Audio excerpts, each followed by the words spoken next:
Hey everyone, and welcome to Almost Cancelled. I am Peter, that is Connor, and we are going to talk about Legion Season 1, Episode 3. It's called Chapter 3. Full Hesitated spoilers. for a second there. I just, because I'm like, why didn't I check what the name was? Oh, that's why, because it's just Chapter 3. But yeah, Chapter 3, full spoilers for the episode as always. Right, so can we start with saying how much bollocks we had last week? We did talk a lot of bollocks last week. The funny thing is, though, is that it only became clear. Because obviously last week we talked a lot about what if Sid's not actually real, she's in his head, or she's one of the personalities. And to be honest, the first third of this episode was actually convincing me she was. Yeah, the first point that I was like, maybe she's not, is after they first go in his memory, they come out and they teleport away, and it cuts to her On back her own, at the cube yeah. on her own. I was like, okay. That was the first sign. The other thing, and obviously this is just a case of us maybe overthinking it. Maybe it was intentional that seed was there. Yeah. But it was because the way it cut between the two of them in the shower at the start, where it was almost like it was her, and then it turned to him as if he was experiencing it. Yeah. And that was still there, and that was there intentionally, as they bring up in a later scene. Because they he talk talks about how he feels like he still has a hair. Yeah. It's because they switch bodies. He sometimes has these weird flashes of he still thinks he's her or has bits of her or something. Yeah. Which I'm sure comes into play in all this stuff later. And then another thing that really stood out to me is, again, was just in the first couple of scenes she was in with them as a group, same as last week, she was always kind of off into the back, whereas David's with a circle with everyone else, and then she's just kind of in the background. She is. She's always off. Yeah. And it feels like they're intentionally making us think maybe she's not real. If it's not that, there's definitely an intentional reason why she's always kind of She's separate. an outsider, isn't she? Yeah, she's always the outsider to the group in the scenes. And it was funny because I was still thinking it when it got to the point where he was with Carrie and Carrie, which we'll talk about Carrie and Carrie in a bit. I've got thoughts are to be had, but so David's on the operating table, whatever you want to call it, and Carrie's talking to him, and he says, "Pass me something," and I lean forward. I'm like, "Yes, who's passing you something?" And Sid says, "Me," and then Carrie walks in. out. Carrie walks in and says, "No, he means me." And I was wondering, wait, can that be read a different way? Could she be meaning that to David? And then I actually went back 10 seconds. I was like, no, she's looking at Sid. Okay, right. Yeah, I did the same. Yeah. I was like, is there a way they can spin? But then I was still there was still bits in the episode where I was doubting myself, just because they'd planted it so firmly in my head. I think it's because the first few times, even in this one, where someone does kind of reference her, it still feels like you could explain it away almost. But it was when it got to a scene after they flashed in another place, and they were both in the room with everyone again, and they were demanding answers about who it was in the dream, who the curly-eyed was, and all the rest of the eye. And no, Melanie clearly looks at her, replies to her, then replies to David, and at that point it's she's real, she's there, it's fine. This is one where it's different to other shows of this. We mentioned how there's other shows recently that have had the same sort of idea, and they're always very strategically placed, so it could be looking at one or the other. Yeah. But in this, they were sat on two completely different couches. Not even in couches, we're standing up. Oh, well, they sat up in that one. There was another bit where they were sat down on either side, on different ones. They were standing up, and Sid was sort of off to the side and down the steps. She was still kind of out of that circle, as it were, like we spoke about. But no, she was clearly being referenced to and spoken to throughout. And then, of course, later on, when David's still asleep and she wakes up and she's talking to Potomi and the rest of it, halfway through this episode, it was clear that we were full of absolute shite last week. It was. But then even during the memories, I was like, but she's seeing things and the others aren't seeing anything yet. Well, again, I think that links into the whole having memories of each other. I think the reason why she can see the yellow demon is because she swapped bodies with David.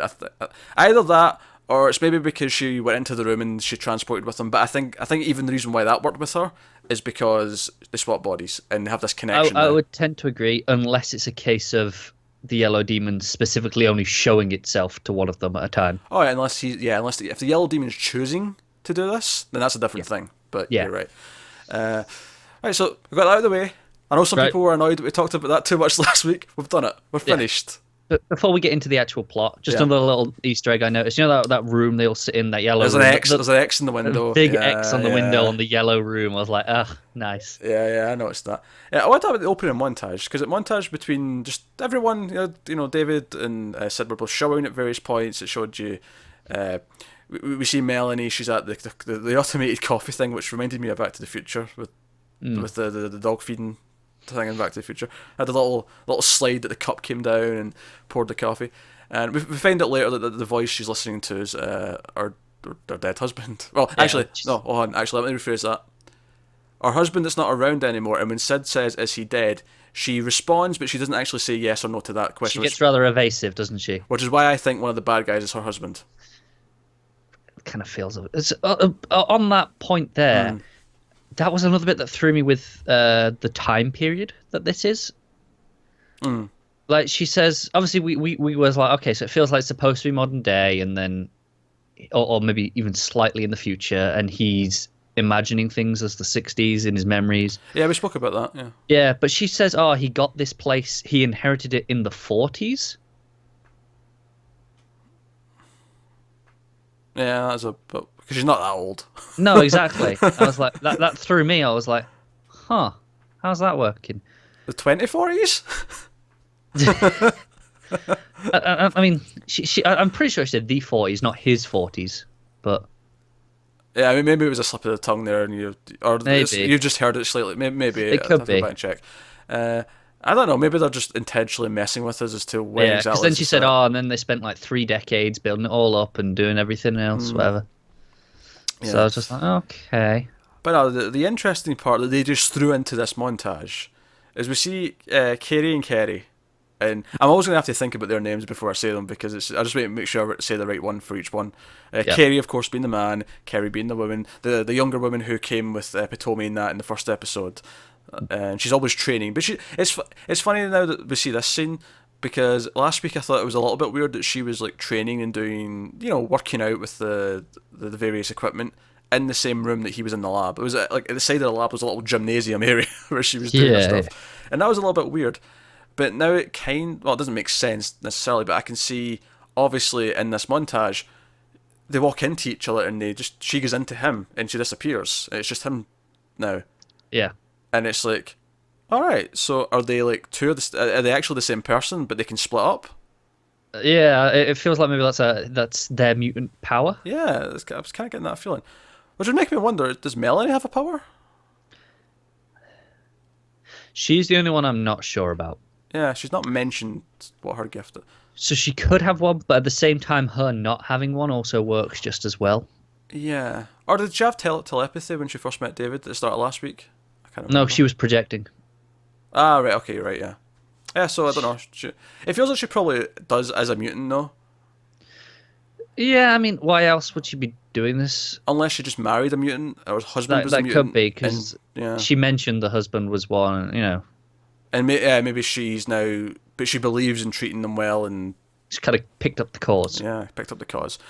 So, yeah, they just threw that in this montage. It was like, whoa, that was a big thing to just throw in that little bit. But piqued my interest, I'll say that much. So, the bulk of this episode, of course, continues on from what was sort of going on last week, as they're trying to go into David's mind. But now that they know David's sister's been taken by the Eye and the other villains, they're on a bit of a ticking time clock. They want to help her, so they have to try and rush it through a little bit. Because she explains that they normally go through it in order, try and see what the triggers were for his powers, and then, establish, okay, your power activated then in this memory because this just happened. So clearly your fears may be a cause of it, your whatever the emotion would be. And the one we get to in this one is maybe because he feels trapped at one point. So it's, again, kind of, maybe not exactly fear, but in that sort of realm.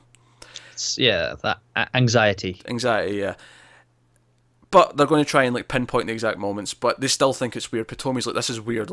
Because he accuses him of sort of resisting, and that's why he can't go there. But we're like, nah, this yellow-eyed demon bastard's the cause of this. Yeah, definitely. Which I'm glad he became a bigger thing in this one. David, flat out in front of the others, says, "Can you not see him? Can you not see him?" He references him. He talks about him. It's not just. You get obvious. I never believed for a second he didn't know he was there. He always was aware of his presence, but this is the first time he's even spoken about him. He's openly spoke about the yellow. It's the first time he's really been addressed, because he's always just kind of creeping in the background.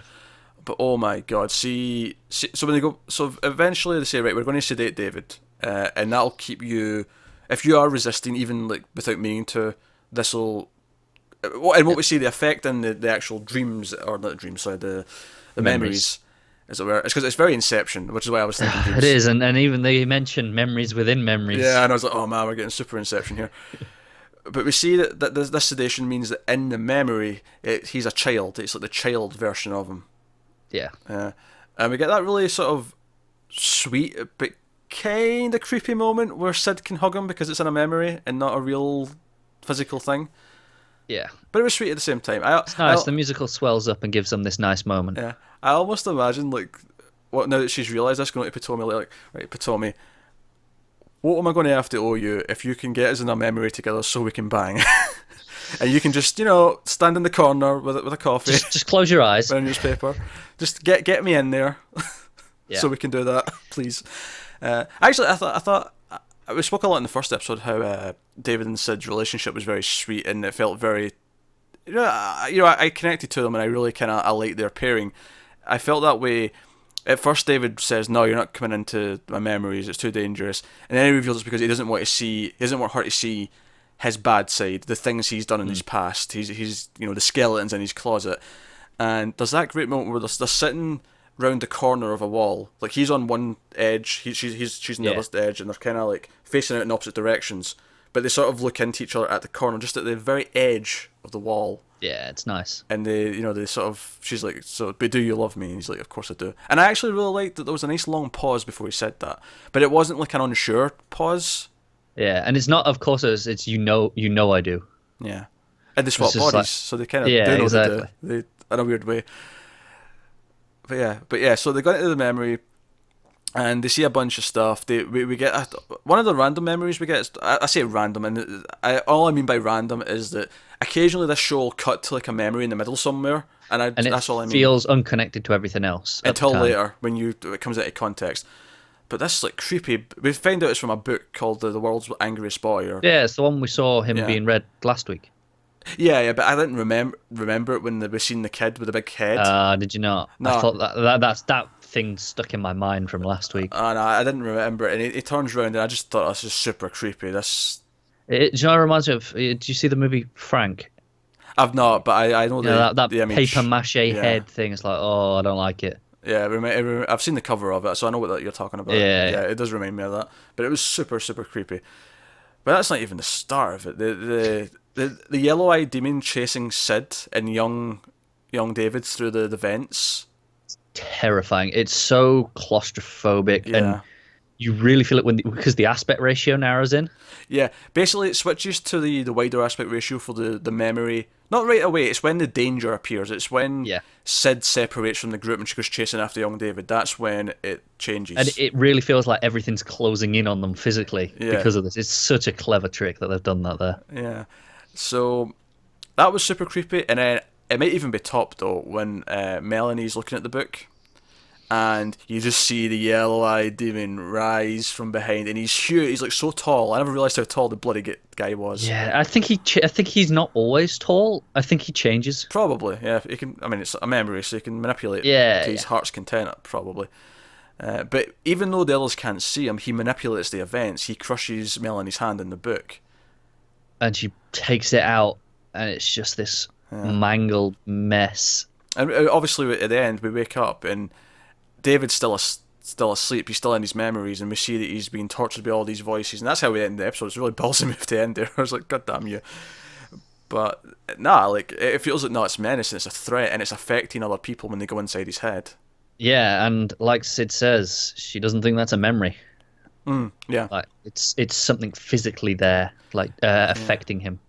So let's go back to the other part of his power that he sort of discovered halfway through. We spoke about in the experimentation room, and Sid runs in, and we see that. Do you know what, I'm not just saying this because we watched The Expanse earlier, but it reminded me of the front cover of season 1 of The Expanse with them floating in the white light. If you go back and look at the season 1 poster of The Expanse, that's the same pose, isn't it? Kind of lying backwards. Yeah. But he basically astral projects them to where Amy's been held.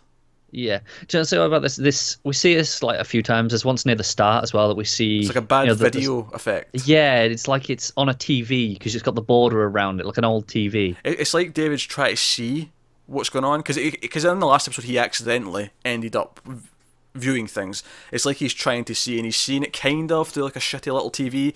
But It then, still feels filtered through Yeah. that past goggles that he has because Yeah. it is like that. and then eventually when they come and they're there sort of via, well, I'm calling it astral projection. That may not be the right term, but it's the closest thing we can relate Yeah, to it's just kind now. of out of sync. But with it the takes world. Sid. It takes Sid with them, and they've got the bad video effect on. They're kind of glitching and they look kind of fuzzy and And you can't hear them. You can see their mouths moving, but there's no Yeah. sound coming from them.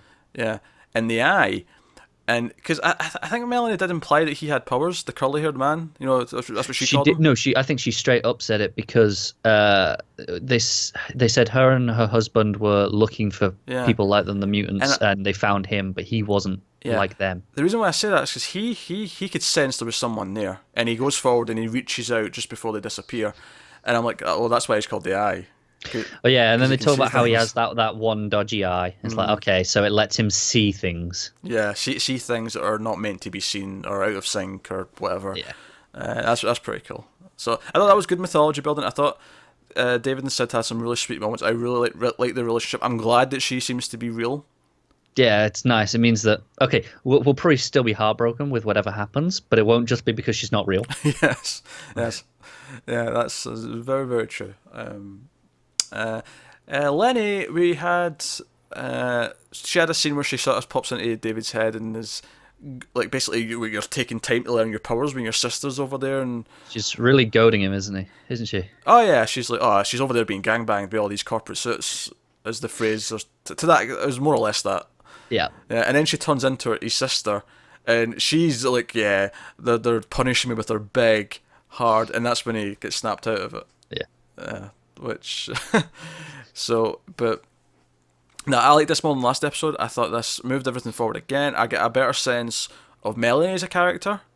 Yeah. Obviously Potomi and the Carries are kind of, I don't know them as characters yet, but at least now I'm getting a more understanding of their powers. At least I understand And you kind of understand their purpose as well Yeah. a bit more, what their roles are, not just as their powers, but what their function is within this society. Yeah, which is a good step. Obviously, it'll mean more when I actually care about them as characters, but we'll get there. We don't have time to do that for everyone so far.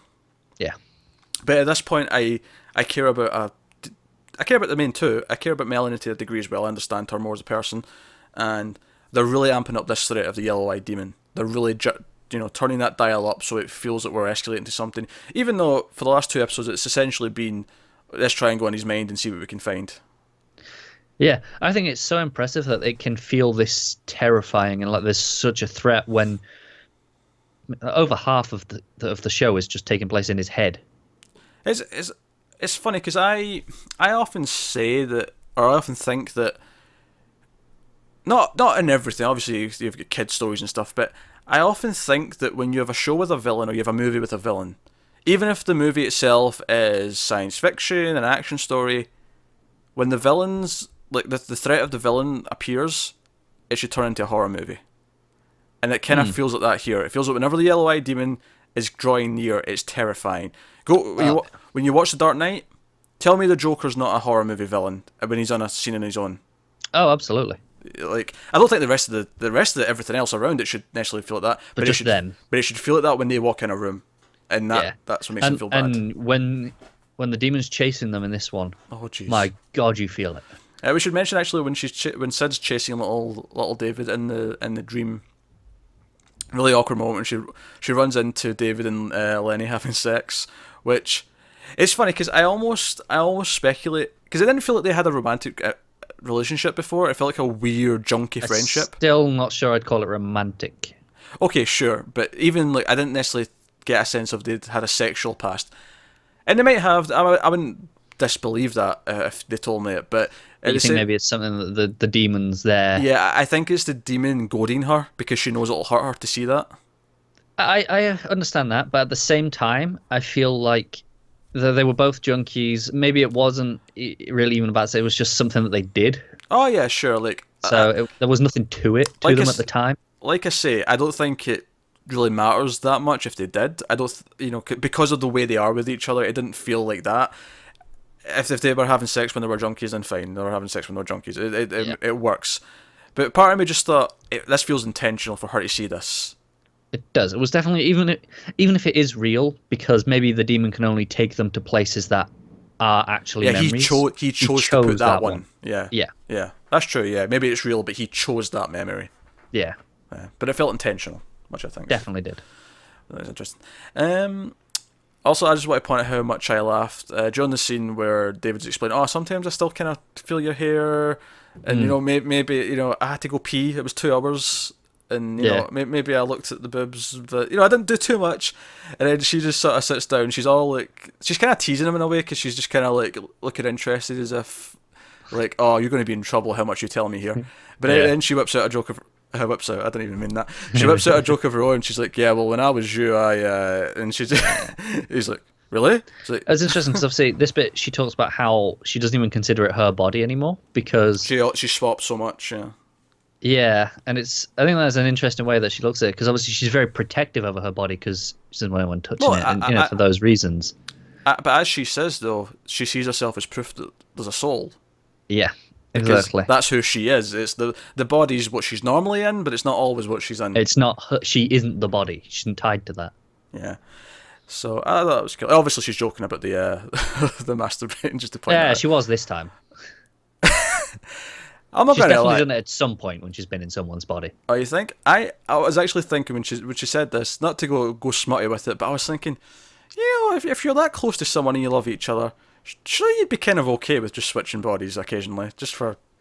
I get fun. that. I think the problem with them is it's disorientating, and that she would then have to control his powers. True. That's the dangerous part. But let's say she could control his powers. Would it really be that bad to swap bodies and then have sex while swapped? Probably not. Because it's still your two bodies, you just happen to be in the opposite ones. Yeah. But she's definitely done stuff with other bodies. Like, maybe not the first time, 'cause she'll have been freaked out as to what on earth's going on. But after that, at some point between then and now, she's definitely done it. I tell you now, it might be the end of this season. If the show lasts 5 seasons, it might be the series finale. But at some point, they're going to figure out a way to touch, and it's going to be the most touching, no pun intended, moment of the entire show. It is, because obviously I feel like we're going to get a fair few scenes now with them touching it in the memory, just because, and they'll be like, "No, this is where we can," which is also another thing that completely disproves the idea that we had about maybe she wasn't in the mental institute. Just if that wasn't entirely sure. Oh, just to play devil's advocate, she does in this episode when Melanie says he can touch her. She didn't know that before.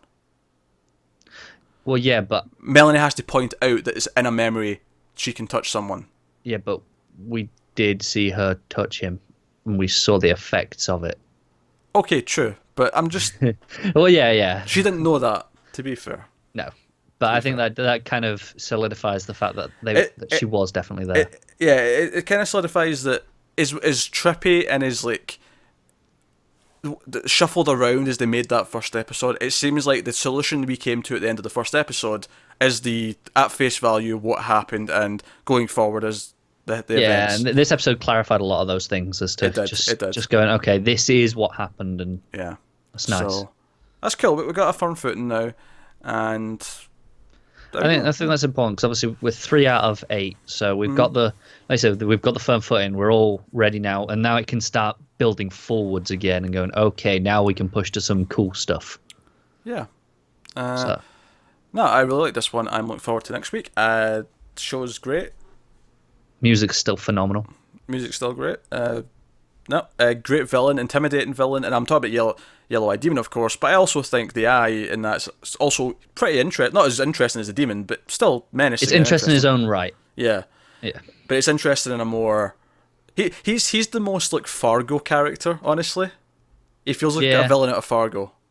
I feel like it's almost like he's him and Division 3, is it? They're like the physical threat. Yeah. And they're the threat against mutants as a whole. So they feel like there'll be like an overarching thing. Whereas the Yellow-Eyed Demon is something just for him. Yeah, but more specifically in this season, it's a threat against his sister. That's the physical thing at stake. Whereas the Yellow-Eyed Demon's the mental thing at stake. And he's fighting this war on both fronts almost. And that's kind of the plot of this season, at least from what I can tell right now. Yeah, I can see Division 3 or whatever they mutate into being the thing going forward for the show. Oh yeah, I can see them sticking around absolutely for more seasons. Yeah.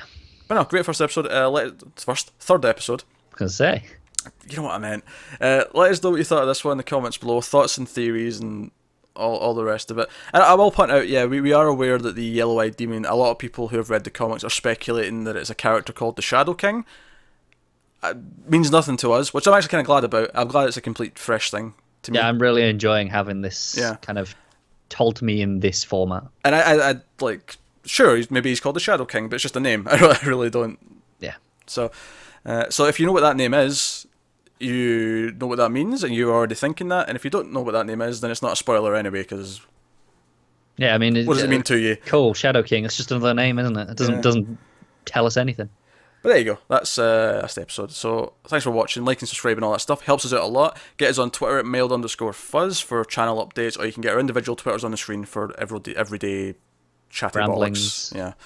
But yeah, thanks for watching, guys. We'll see you next time.